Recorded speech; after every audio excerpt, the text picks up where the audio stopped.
Review bro, ini hanya sekedar review semata dan tidak bermaksud menghina institusi Polri atau menjatuhkan martabat penegak hukum.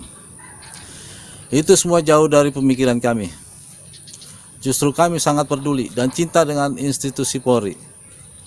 Karena itulah sudah tugas kami mengawasi aparat-aparat terhormat di kepolisian. Dan kami juga masih menganggap bahwa Polri satu-satunya institusi yang paling suci di negara Indonesia Raya. Selama maklumat Kapolri beredar luas, ternyata sudah ada 4 ekor oknum yang melawan asas hukum tertinggi, plus pelanggaran-pelanggaran hukum lainnya. 1. Kompol Farul Sudiana. 2. Brigadir EAT. 3. Rasofi Siregar. 4. T. Harahap. Khusus si Kompol Farul Sudiana ini cukup unik, karena yang hadir di pesta hura-hura termegah sejagat raya tersebut ada banyak anggota penegak hukum lainnya yang berpakaian polisi, termasuk Wakapolri, berkumpul menghadiri pesta hura-hura tersebut. Tapi cuma yang punya hajat doang yang diberi sanksi, yang lainnya aman sejahtera, makmur sentosa. Benar-benar penegakan hukum yang sudah sesuai dengan cita-cita Polri. Promoter. Dan pelanggaran lainnya yang dilakukan oleh si Farul Sudiana adalah larangan gaya hidup mewah. Padahal nih bro,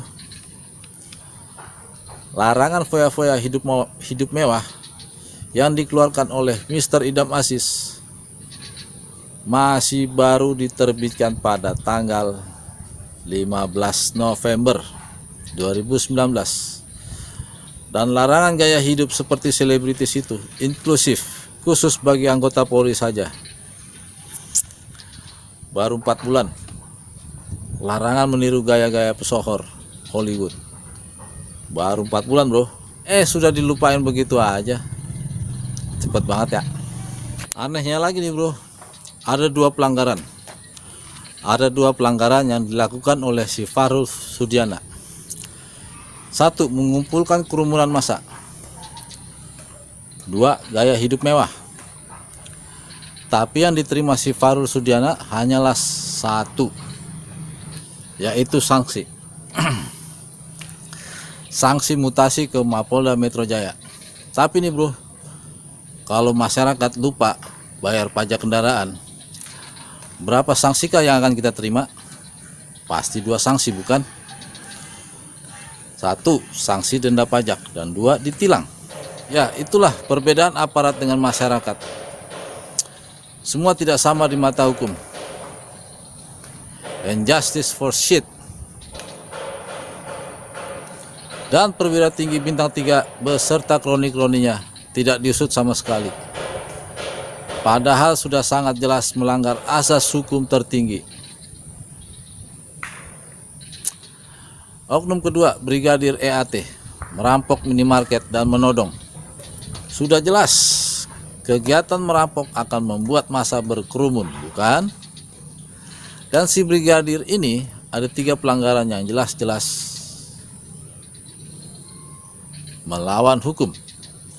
1. Merampok. 2. Menodong dengan senjata. 3. Melanggar asas hukum tertinggi. Dan hebatnya belum ada sanksi dan tidak ada tindak lanjut. Mungkin belum viral bro. Oknum ketiga, Rasofi Siregar, oknum pemungut pungli dan meludah tepat di muka orang. 2 pelanggaran, 1 pungli dan 2 meludah. Dan sanksinya cukup 1, yaitu keluar dari resort Kota Medan.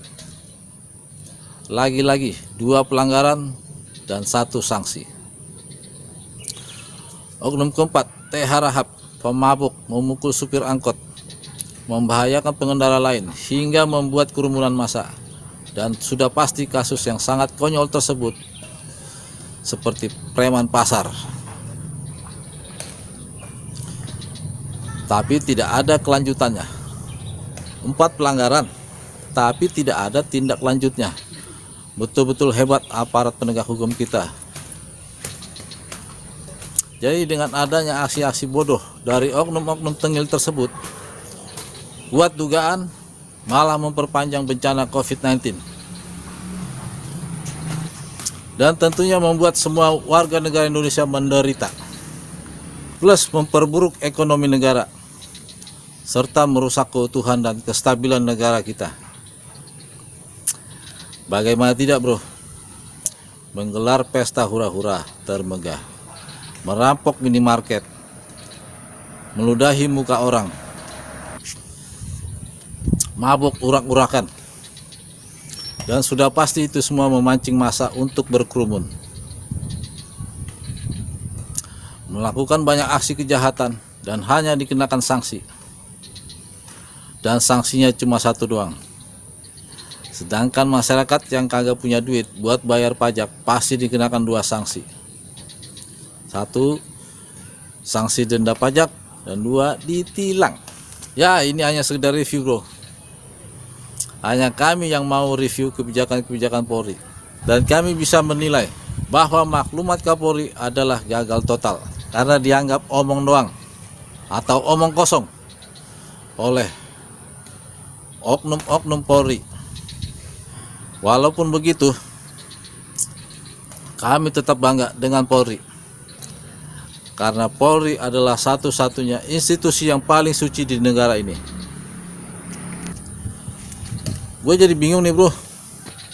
Maklumatnya si Mr. Idam Aziz itu kayak nggak berguna sama sekali ya bagi kalangan penegak hukum. Jangan-jangan karena aparat kita sudah berada di garda terdepan, jadi tidak takut lagi dengan segala maklumat. Atau jangan-jangan maklumat dikeluarkan hanya untuk menunjukkan taring hukum, supaya kehidupan para petinggi-petinggi parpol dan para mantan penguasa tetap terjaga harmonis, dan kelangsungan parpol serta institusi tetap berjalan seperti yang dikehendaki Undang-Undang Dasar 1945. Seperti itulah adanya dugaan. Setidaknya begitulah kenyataan yang ada, dan sesuai dengan fakta di TKP, dengan istilah syarat dan ketentuan hukum berlaku. Seperti itulah dugaan, semua dugaan-dugaan yang ada dalam penegakan hukum. Salam dari burung Garuda, salam dari Pancasila, salam Undang-Undang Dasar 45.